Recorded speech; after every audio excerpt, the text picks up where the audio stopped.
تو پیٹھ رسولullah کی طرف ہو جائے گی، اور ابو دجانہ کو یہ گوارا نہیں ہے کہ اس کی پیٹھ کسی بھی آل و رسولullah کی طرف ہو۔ یہ ہے عشق، یہ ہے اللہ کے نبی صلی اللہ علیہ وسلم سے محبت، یہ ہے تقاضائے محبت۔ اس لیے تو کہا یہ عشق نہیں آسان، بس اتنا سمجھ لینا ایک آگ کا دریا ہے، ڈوب کے جانا ہے۔ بڑے بڑے عشاق نبی کے عشق کے مدعی اس دنیا میں پیدا ہوئے، اور ان لوگوں نے عشق کا تقاضا بھی پورا کیا۔ دیکھیے حضرت ابو عبداللہ ابن مسعود رضی اللہ تعالیٰ عنہ کو کہ اللہ کے نبی صلی اللہ علیہ وسلم مسجد نبوی کے اندر خطاب کر رہے ہیں، اور خطاب کے دوران کہتے ہیں اجلسو، بیٹھ جاؤ بیٹھ جاؤ۔ یہ خطاب ان لوگوں سے تھا جو مجمع کے اندر کھڑے تھے، اور مجمع کھڑے ہونے کی وجہ سے بد نظم ہو چکا تھا، اس لیے اللہ کے نبی صلی اللہ علیہ وسلم نے کہا بیٹھ جاؤ۔ واقعہ یہ ہے حضرت عبداللہ ابن مسعود رضی اللہ تعالیٰ عنہ ادھر سے آ رہے تھے، اور ان کا ایک پاؤں چوکھٹ کے اندر تھا اور دوسرا پاؤں چوکھٹ کے باہر تھا، وہیں پر بیٹھ گئے۔ اور جب اللہ کے نبی صلی اللہ علیہ وسلم اپنے خطبے سے فارغ ہوئے اور باہر آنے لگے تو دیکھا عبداللہ ابن مسعود رضی اللہ تعالیٰ عنہ کی حالت کہ وہ چوکھٹ پر بیٹھے ہوئے ہیں۔ تو پوچھا اے عبداللہ یہ کیا ماجرا ہے تمہارا، یہ کیا حالت بنا رکھی ہے تم نے اپنی؟ اگر تمہیں آنا تھا تو اندر آ کر بیٹھتے، اگر تمہیں باہر رہنا تھا تو باہر ہی رہتے، یہ کیا بات ہو گئی کہ تم چوکھٹ پر بیٹھ گئے ہو؟ تو عبداللہ ابن مسعود رضی اللہ تعالیٰ عنہ نے جواب دیا تھا یا رسول اللہ میں کرتا تو کیا کرتا، میری کان میں آواز ٹکرائی کہ لوگوں بیٹھ جاؤ لوگوں بیٹھ جاؤ۔ یا رسول اللہ جس وقت میری کانوں سے آواز ٹکرائی اس وقت میرا ایک پاؤں چوکھٹ کے اندر تھا اور دوسرا پاؤں چوکھٹ کے باہر تھا۔ یا رسول اللہ میری ہمت نہیں ہو پائی کہ آپ کی زبان سے کوئی حکم نکلنے کے بعد میرا ایک قدم بھی آگے بڑھے۔ یہ ہے عشق۔ اللہ کے نبی صلی اللہ علیہ وسلم نے تمام انسانوں کو جینے کا سلیقہ سمجھایا اور بتایا، اور کامیابی کا مدار بھی رکھا اپنی اتباع پر، اپنی تابعداری پر اور اپنی محبت پر۔ ایک بات صرف کہہ رہا ہوں، سیرت کا پورا عنوان انشاءاللہ میں چاہوں کوشش یہ ہوگی کہ اس 2 منٹ میں وہ بات کہہ جاؤں جو سیرت کا نچوڑ ہے۔ ایک کتاب مائیکل ہارڈ نے لکھی ہے، میں ہر جگہ اس کا حوالہ دیتا ہوں۔ اس کتاب کا نام ہے The 100، اردو میں اس کتاب کا نام ہے 100 عظیم آدمی۔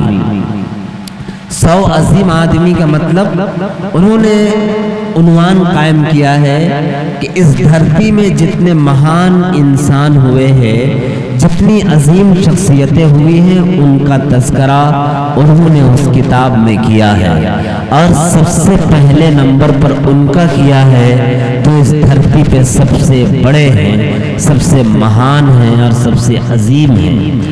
آپ سوچ رہے ہوں گے ایک کرسچن اور ایک عیسائی جب اپنا قلم اٹھاتا ہے اور حضرت آدم علیہ السلام سے لے کر اس کتاب کے لکھنے تک کی تمام ہستیوں کا، تاریخ کا مطالعہ کرتا ہے، اتہاس کا مطالعہ کرتا ہے، تو ایک نام کا اندراج کرتا ہے اور ایک نام لکھتا ہے۔ تو ایک عیسائی کا ہونے کا تقاضا یہ تھا، ایک کرسچن ہونے کا تقاضا یہ تھا کہ وہ قلم اٹھاتے اور سب سے پہلے اس کائنات میں سب سے عظیم ہستی کا نام حضرت عیسیٰ علیہ السلام رکھ دیتے، کسی پادری کا تذکرہ کر دیتے یا پھر کسی سیٹ پال کا تذکرہ کر دیتے، مگر قربان جائیے آقا نامدار صلی اللہ علیہ وسلم کی عظمتوں پر، آپ کے تقدسوں پر، جن کا احترام پوری انسانیت کرتی ہے، جن کا احترام پوری مخلوق کرتی ہے۔ جب مائیکل ہارڈ نے قلم اٹھایا تو سب سے پہلے پر لکھا کہ اس کائنات پر سب سے عظیم ہستی کا نام محمد بن عبداللہ صلی اللہ علیہ وسلم ہے۔ اور پھر انہوں نے ایک اعتراض قائم کیا اور کہا ہو سکتا ہے کہ میری قوم کے ذہن و دماغ میں یہ اعتراض پیدا ہو کہ عیسائی ہونے کے باوجود تم نے فرسٹ نمبر پہ حضرت محمد صلی اللہ علیہ وسلم کا تذکرہ کیوں کیا؟ عیسائی ہونے کا تقاضا یہ تھا کہ سب سے پہلے عیسیٰ علیہ السلام کا تذکرہ کرتا۔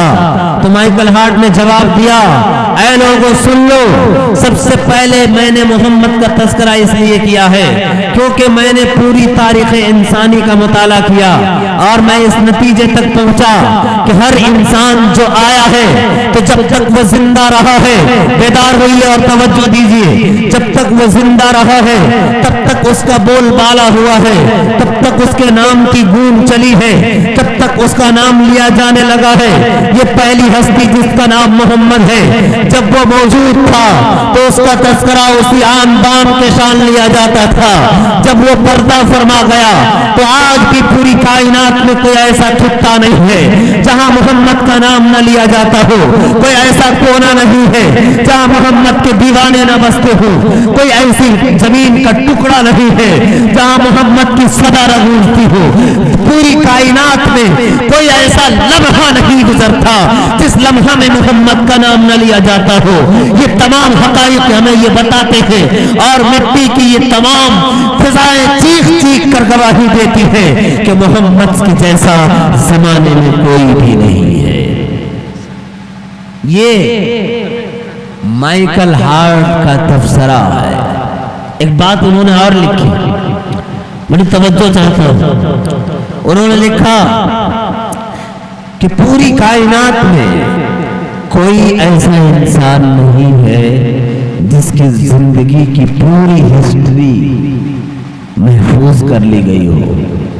پہلی ہستی ہے محمد صلی اللہ علیہ وسلم، جن کی پیدائش سے لے کر پردہ فرمانے تک تمام حالات آئینے کی طرح، آپ کھاتے کیسے تھے، آپ پیتے کیسے تھے، آپ دکھتے کیسے تھے، آپ رہتے کیسے تھے، آپ بولتے کیسے تھے، آپ چلتے کیسے تھے، آپ کام کیسے کرتے تھے، آپ معاملات کیسے کرتے تھے، آپ اپنوں کے بیچ کیسے رہتے تھے، آپ غیروں کے بیچ کیسے رہتے تھے، آپ سوتے کیسے تھے، آپ کھاتے کیسے تھے، آپ پیتے کیسے تھے۔ الغرض زندگی کا ہر موڑ محفوظ کر لیا گیا ہے۔ یہ پہلی ہستی ہے جن کی زندگی آئینے کی طرح صاف ہے۔ ہم اللہ تعالیٰ سے دعا کرتے ہیں کہ اللہ تعالیٰ ہمیں جناب محمد رسول اللہ صلی اللہ علیہ وسلم سے محبت نصیب فرمائے۔ صرف ایک بات، بہت ساری باتیں ہیں، جس عنوان کو ہم نے چھیڑا ہے وہ عنوان اتنا گہرا اور وسیع ہے کہ اس پر گھس پانا اس کم وقت میں بہت مشکل کام ہے۔ مگر اب آئیے عنوان سے ہٹ کر میں چاہتا ہوں کہ 1 منٹ میں کچھ کام کی باتیں کہوں۔ اسی مصطفیٰ نے جس کا تذکرہ ابھی ہم نے کیا ہے، پوری انسانیت کو جینے کا سلیقہ سمجھایا اور سکھایا ہے، اور اصل کامیابی کا مدار اسی پر رکھا ہے کہ ہر انسان اپنی زندگی میرے طریقے کے مطابق کر لے۔ اور پھر فرمایا بہت ساری باتیں آپ کے فرمان میں سے ہیں، مگر ایک حدیث صرف اللہ کے نبی صلی اللہ علیہ وسلم نے کہا اے مومنو تم مسلمان بن کر جیو۔ مسلمان بن کر جیو کا مطلب کیا؟ المسلم من سلم المسلمون من لسانہ ویدہ۔ سچا اور پکا مسلمان وہ ہے جس کی زبان اور جس کے ہاتھ کی تکلیف سے دوسرے لوگ محفوظ رہے۔ یعنی آپ کے بارے میں نصیحت کی کہ آپ کسی سے دشمنی نہ رکھیں، کسی کے بارے میں اپنے دل میں غلط خیال نہ کریں، اور اپنی پوری زندگی دوسروں کی بھلائی میں گزار دیں۔ اللہ تعالیٰ سے دعا ہے کہ اللہ ان باتوں پر ہمیں عمل کی توفیق عطا فرمائے۔ آمین۔ وآخر دعوانا ان الحمد للہ رب العالمین۔